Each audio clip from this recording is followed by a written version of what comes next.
Chirla Jaggi Reddy Ravulapalem party office నుండి ర్యాలీగా బయలుదేరి అభిమానులతో కలిసి కొత్తపేట ఆర్ఓ కార్యాలయంలో నామినేషన్ దాఖలు చేశారు.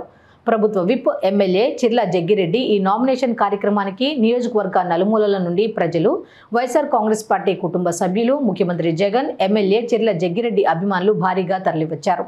అభిమానుల హర్షధ్వానాల మధ్య నియోజకవర్గ ప్రజల ఆశీస్సులతో ఎమ్మెల్యే అభ్యర్థిగా చిర్ల జగ్గిరెడ్డి నామినేషన్ దాఖలు చేశారు. అనంతరం ఆయన మాట్లాడుతూ ప్రజాక్షేత్రంలో ప్రజలకు మంచి చేసే నాయకులను ప్రజలు ఎప్పుడూ గుండెల్లో పెట్టుకుంటారని, రావులపాలెంలో జగనన్న బస్సు యాత్ర చూసి ప్రత్యర్థుల గుండెల్లో రైళ్లు పరిగెత్తాయని, ఇప్పుడు నా ఈ నామినేషన్కు హాజరైన అశేష జనవాహినిని చూసి ఓర్వలేక ఎన్ని కుట్రలు చేసినా జనాల నుండి జగ్గిరెడ్డిని, జగన్ను దూరం చేయలేరని, ఇంకా ఎన్ని కుట్రలు చేయాలో అని ఆలోచిస్తుంటారని, ప్రత్యర్థులు ఎన్ని కుట్రలు చేసినా, కుతంత్రాలు పన్నినా ఈ ఎన్నికలలో కూడా ప్రజల ఆశీస్సులతో జగనన్న అండతో గెలిచి తీరుతామని ధీమా వ్యక్తం చేశారు. ఎమ్మెల్యే అభ్యర్థిగా నేడు నామినేషన్ దాఖలు చేయడం జరిగింది. ముఖ్యంగా ఉదయం నుంచి కూడా నాతో పాటుగా ఎంపీగా పోటీ చేస్తున్న రాపాక వరప్రసాద్ గారు, డేవిడ్ గారు, రెడ్డిజెంట్ గారు, అలాగే భాను గారు, ఇంకా ఉన్నటువంటి పెద్దలంతా కూడా జమీందార్ గారు అంతా కూడా మాతో కూడా ప్రయాణం చేశారు.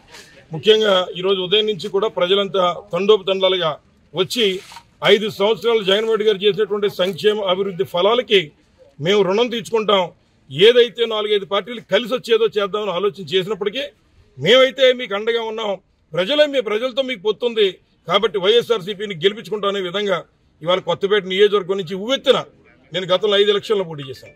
ఎప్పుడు ఇంత వేవ్ నేను ఎప్పుడు చూడలేదు. అన్ని వర్గాల యొక్క ప్రజలు కూడా అందరి వాడిగా జగన్మోహన్ రెడ్డి గారిని కానీ, నన్ను కానీ, మా రాపాకన్న కానీ అందరి వారిగా మమ్మల్ని గుర్తించి రేపు భారీ మెజార్టీలతో మళ్ళీ వైఎస్ఆర్ కాంగ్రెస్ పార్టీ జగన్మోహన్ రెడ్డి గారు చెప్పినట్టు 175 అంటే మేము ఏదో అనుకున్నాం.